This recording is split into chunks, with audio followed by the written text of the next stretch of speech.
السلام علیکم ورحمۃ اللہ وبرکاتہ۔ الحمدللہ وکفا وسلام علی عبادہ الذین اصطفیٰ وبعد۔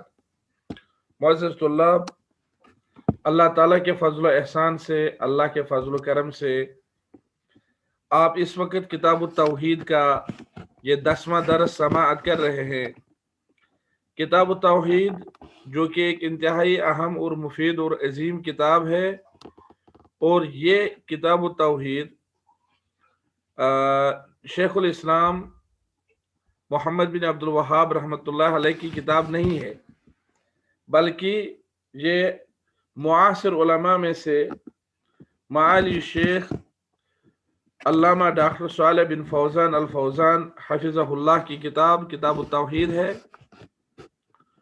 اور جمعیت اہل حدیث تحصیل ناربل نے سنہ 2021 میں طلباء و طالبات کے درمیان مطالعہ کا شوق بڑھانے کے لیے اور طالب علموں کو علم کی طرف راغب کرنے کے لیے ایک انعامی مطالعاتی مقابلہ منعقد کیا ہے، جس کے لیے انہوں نے یہ کتاب التوحید سلیبس میں مقرر کی ہے، اور مجھ ناچیز سے یہ مطالبہ کیا کہ آپ باسعادت طلاب و طالبات کے لیے میں اس کتاب کو پڑھ کر کے اور اس کو دروس کی شکل میں آپ کے لیے پیش کروں، تاکہ اس کتاب کو پڑھنا، اس کی تیاری کرنا آپ لوگوں کے لیے آسان سے آسان تر ہو جائے۔ آج اسی سلسلے کی ایک اور کڑی لے کر میں آپ کی خدمت میں حاضر ہوں۔ 10واں درس آپ دیکھ رہے ہیں۔ مؤلف حفظہ اللہ فرماتے ہیں الفصل التاسع، 9ویں فصل، الفصل التاسع، 9ویں فصل، النظریہ المادیہ للحیات ومفاسد هذه النظریہ۔ ترجمہ کرنے والے نے ترجمہ کیا ہے فصل نہم، تو یہ نہم فارسی لفظ ہے، بہتر ہے کہ ہم اردو میں کہیں 9ویں فصل۔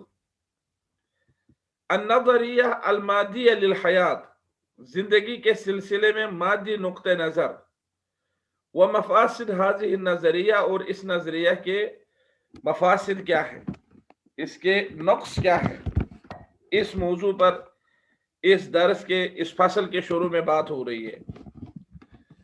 مؤلف حفظہ اللہ کے کلام کا ترجمہ ہے، کہتے ہیں آج زندگی سے متعلق دو طرح کے نظریے رائج ہیں، ایک مادی نظریہ، دوسرا اسلامی نظریہ۔ ان دونوں نظریے کے آثار لوگوں کی زندگی میں دیکھے جا سکتے ہیں۔ نمبر ایک، کیونکہ ظاہر سی بات ہے جو نظریہ انسان رکھتا ہو زندگی کے حوالے سے، تو اسی کے مطابق وہ اپنی زندگی بھی گزارے گا۔ تو پہلا نقطہ کیا ہے؟ کہتے ہیں مادی نقطہ نگاہ اور اس کی حقیقت۔ کہتے ہیں مادی نقطہ نگاہ کی حقیقت یہ ہے کہ انسان صرف اپنی دنیاوی و فوری لذتوں کے حصول کے پیچھے پڑا رہے، اور اس کی ساری تاگ ودو یعنی کوشش، محنت، سب کچھ، حرکات و نشاط یعنی چستی سے، جو انسان میں چستی ہوتی ہے، چستی سے جو کام کرتا ہے، اس کی حرکات و نشاط اسی ایک چیز پر مرکوز ہو کر رہ جائے، اس کے آگے وہ کچھ سوچتا نہ ہو کہ خواہشات نفس اور لذت پرستی کے پیچھے اس طرح سے دوڑنے کا انجام کیا ہو سکتا ہے۔ کہتے ہیں کہ اور اس کی بھی اسے پرواہ نہیں، اس کی بھی وہ پرواہ نہیں کرتا ہو کہ اللہ نے اس دنیا کو صرف آخرت کی کھیتی اور عمل کا گھر بنایا ہے، اور آخرت کو جزا و سزا کا گھر بنایا ہے۔ لہذا جو شخص بھی دنیاوی زندگی کو غنیمت جان کر اس میں نیک عمل کرتا ہے، وہ دنیا و آخرت دونوں جہاں کے فائدہ سے لطف اندوز ہوتا ہے، اور جو اپنی دنیاوی زندگی کو ضائع کر دیتا ہے وہ اپنی آخرت بھی کھو دیتا ہے۔ تو مادہ پرست نقطہ نظر سے جو لوگ اپنی زندگی کو دیکھتے ہیں، انہیں ان چیزوں کی کوئی پرواہ نہیں۔ کہتے ہیں ارشاد ربانی ہے خسر الدنیا والآخرہ ذالک هو الخسران المبین، کہ ایسا شخص دنیا میں بھی نقصان اٹھاتا ہے اور آخرت میں بھی اسے نقصان ہوگا، اور یہ واقعی واضح نقصان ہے۔